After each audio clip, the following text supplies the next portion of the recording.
नमस्कार दोस्तों, यीशु सहाय जय मसीह की। मैं हूँ पादरी मोजेस लुगुन, आप सबों के साथ फिर से हो सकता हूँ। आइए हम वचन सुनने से पहले हम लोग प्रार्थना करते हैं। पवित्र सेनाओं का यहोवा परमेश्वर, हम तेरा धन्यवाद करते हैं सुंदर समय के लिए। धन्यवाद देते हैं तेरा वचन के लिए, जो हमारे लिए आत्मिक भोजन, बल और ताकत, अगुआ, मार्गदर्शक और ज्योति है। जैसे हम तेरे वचन को पेश करेंगे, तू हमारे साथ हो, हमारी अगुवाई कर। सुनने वालों के संग हो, उनको तू तैयार कर ताकि इस वचन को सुने और आशीषित हों। इस विनती को यीशु मसीह के नाम से मांगते हैं, सुन और ग्रहण कर। आमीन।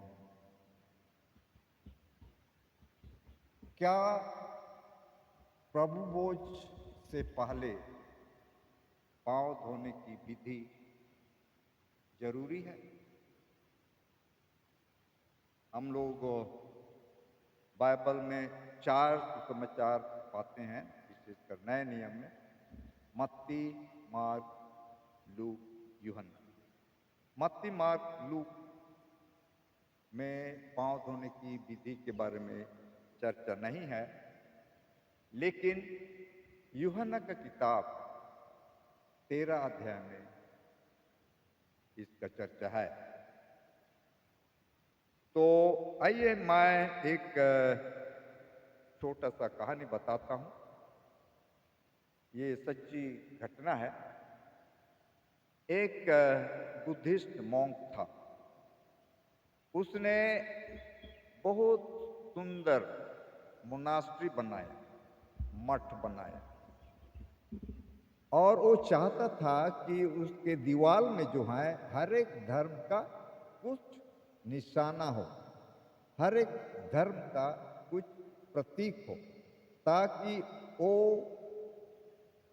प्रतीक या तो वो निशाना उस धर्म का उस धर्म को दिखाए कि ये हिंदू धर्म का निशाना है, ये इस्लाम धर्म का, ये क्रिश्चियन धर्म। तो जितने भी मुख्य धर्म हैं, सबसे इकट्ठा किया, सब ने कुछ ना कुछ निशाना दिया अपने धर्म का। उसके बाद जो है एक क्रिश्चियन पादरी के पास आता है और उसको कहता है कि आप भी अपना धर्म का कुछ निशाना दीजिए, कुछ प्रतीक दीजिए, ताकि मैं अपना मठ का दीवार में उसको पेंटिंग करूं, उसका छवि बनाऊं, और वो आपका धर्म का प्रतीक रहेगा, निशाना रहेगा। तो पादरी सोचने लगा कि क्या दूं, क्या निशाना दूं। तो अपना कुछ देर सोचने के बाद अपना बाइबल खोलता है, यूहन्ना 13 अध्याय, और उसको जो है बहुत ही भक्तिपूर्वक पढ़ रहा है, साफ साफ उच्चारण में पढ़ रहा है, और मोंक जो है बहुत ध्यान से सुन रहा है। तो जब पादरी उस पद पर पहुंचता है जहां कहता है कि यीशु मसीह अपना जगह से उठा, अपने कमर में गमछा बांधा और बर्तन में पानी लिया और चेलों का पांव धोया, एक एक करके। जब यहाँ पर पादरी इस पदस्थल को पढ़ा तो दोनों भावुक हो गए। कुछ देर के लिए सन्नाटा हो गया, पिन ड्रॉप साइलेंस हो गया। उसके बाद कुछ देर के बाद जो है दोनों संभल जाते हैं, एक दूसरे को संभालते हैं, और मोंक कहता है कि क्या यीशु मसीह जो मसीही धर्म का गुरु है, अगुआ है, अपने चेलों के गंदे पांव धोए।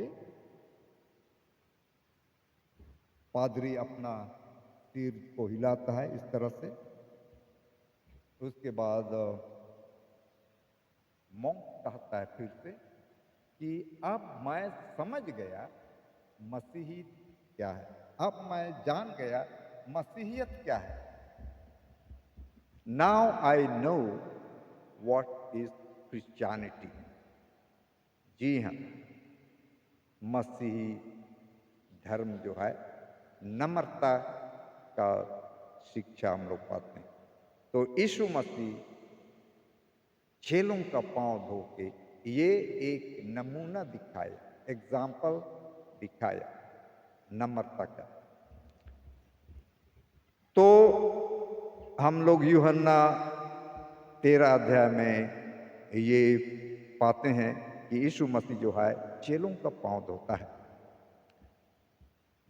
जब यीशु मसीह इस दुनिया में थे तो सेवा किया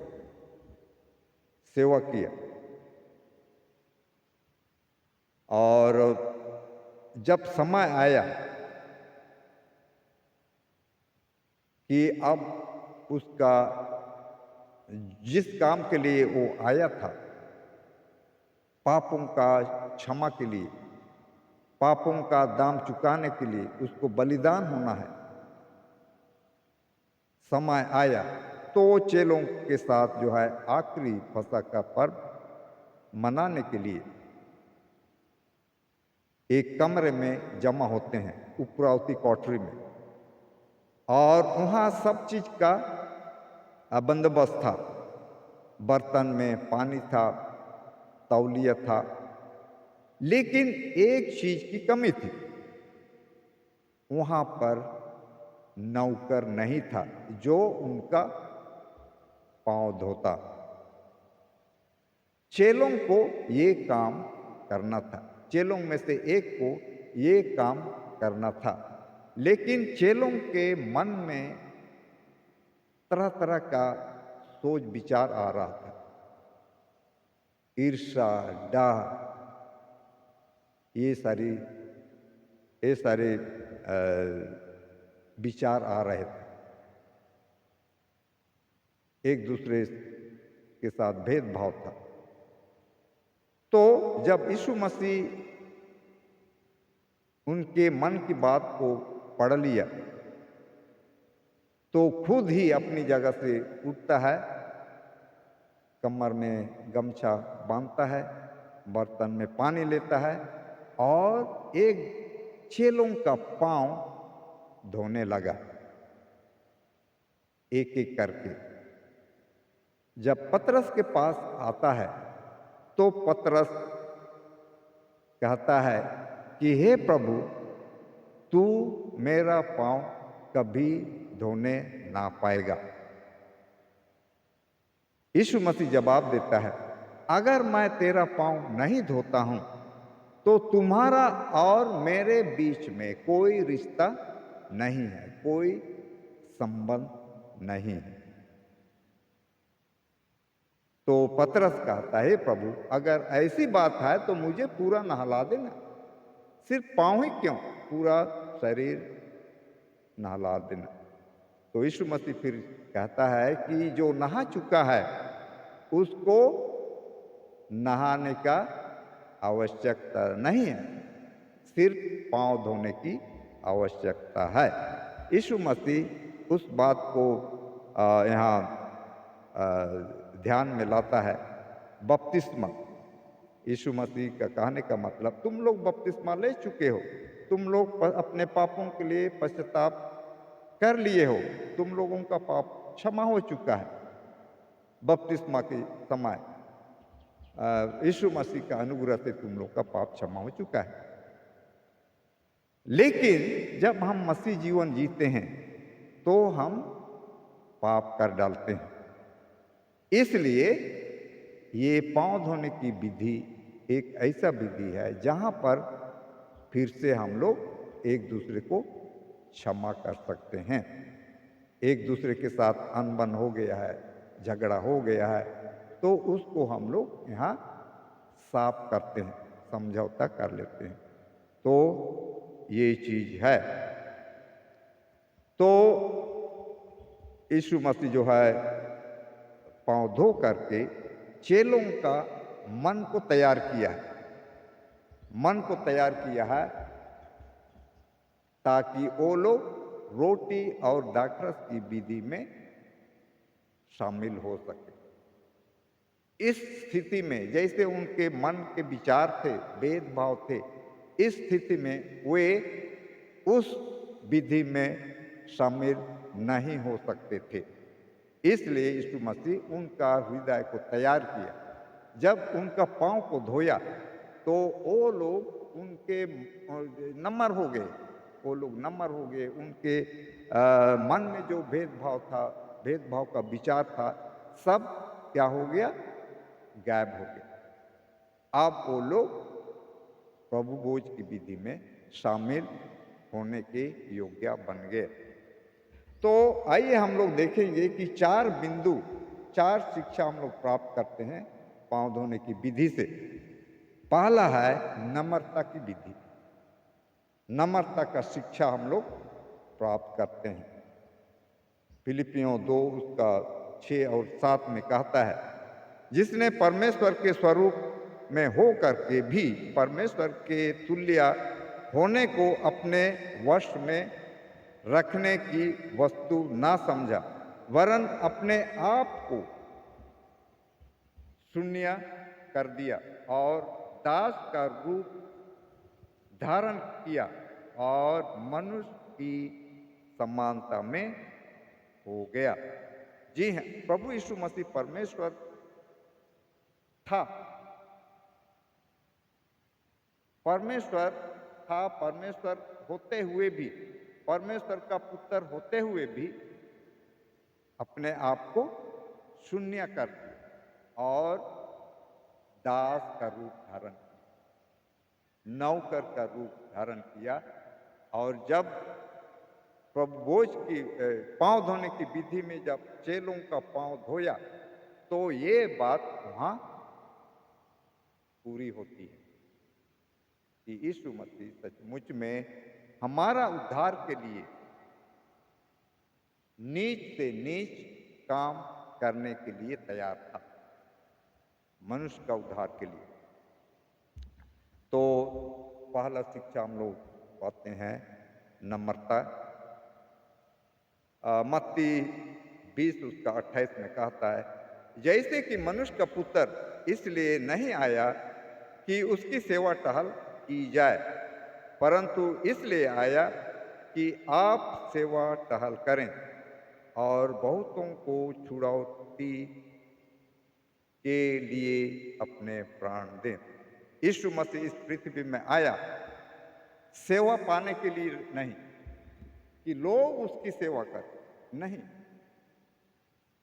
यीशु मसीह लोगों की सेवा करें और पूरा उसका जीवन जो है, पूरा जिंदगी जो है सेवकाई का काम किया। तो इसको हम लोग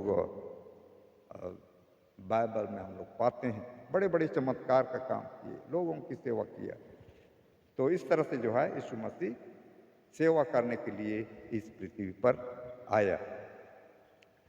तो दूसरा बिंदु है, इंग्लिश में कहता है ए टाइप ऑफ हायर क्लेंजिंग। पांव धोने की विधि से जो है एक उच्च स्तरीय सफाई होती है। जब यीशु मसीह चेलों का पांव धोया तो उनमें जो भेदभाव था, मनमुटाव था, सब गायब हो गए और वे नम्र बन गए। तो इसलिए हम लोग पाते हैं कि पांव धोने की विधि से जो है एक उच्च स्तरीय सफाई होती है, मन की सफाई होती है। उसके बाद हम लोग पाते हैं तीसरा बिंदु, एक दूसरे को क्षमा करते हैं। पांव धोने की विधि से जो है एक दूसरे को क्षमा करते हैं। मत्ती 6 उसका 14 और 15 में कहता है, इसलिए यदि तुम मनुष्य के अपराध क्षमा करोगे तो तुम्हारा स्वर्गीय पिता भी तुम्हें क्षमा करेगा। और यदि तुम मनुष्यों के अपराध क्षमा ना करोगे तो तुम्हारा पिता भी तुम्हारे अपराध क्षमा ना करेगा।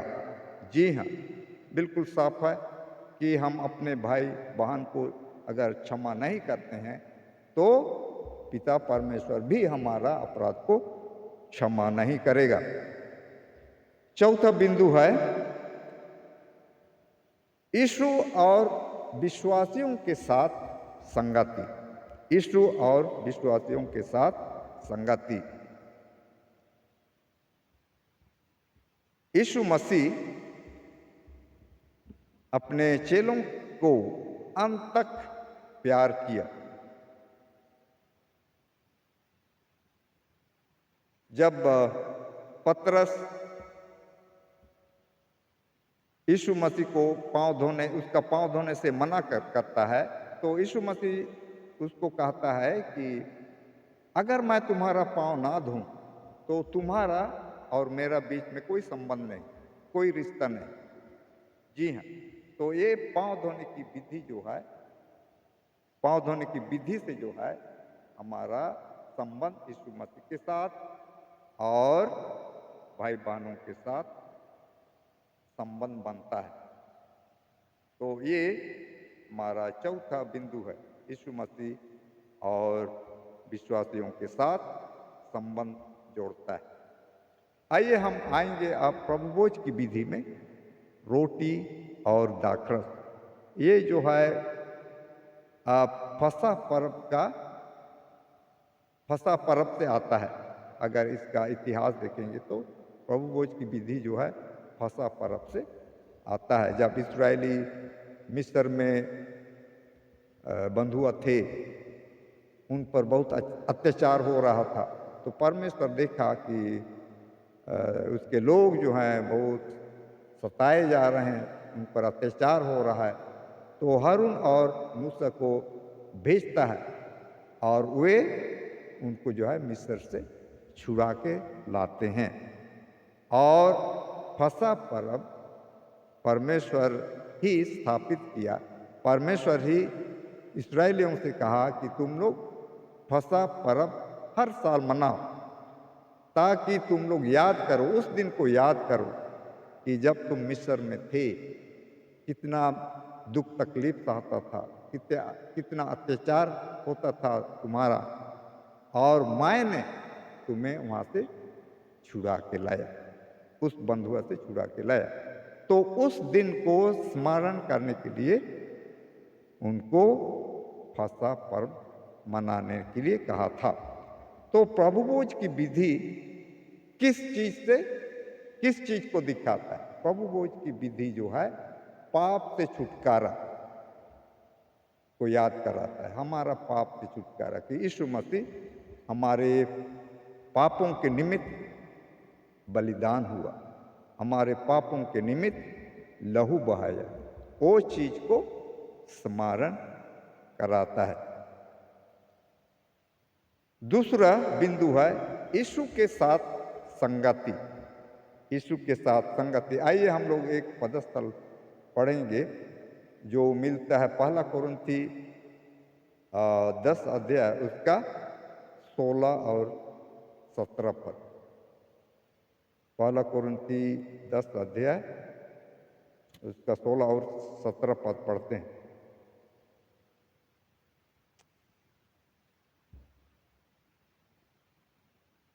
वह धन्यवाद का कटोरा जिस पर हम धन्यवाद करते हैं, क्या मसीह के लहू की सहभागिता नहीं? वह रोटी जिसे हम तोड़ते हैं, क्या वह मसीह की देह की सहभागिता नहीं? इसलिए कि एक ही रोटी है, तो हम भी जो बहुत हैं एक देह हैं, क्योंकि हम सब उसी एक रोटी में भागी होते हैं। जी हाँ, प्रभु भोज की आज विधि में जो रोटी होती है वो एक होता है और उसको हम लोग तोड़ते हैं, टुकड़ा करते हैं।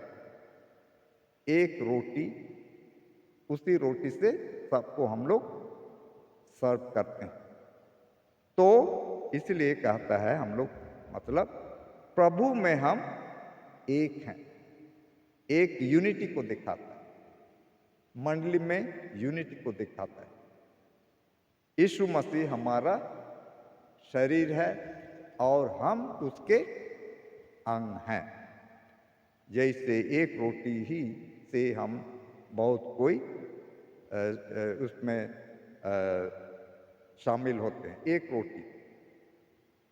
तो ये यीशु मसीह के साथ संगति को दिखाता है। तीसरा बिंदु है प्रभु भोज विधि से यीशु का दूसरा आगमन का इंतजार।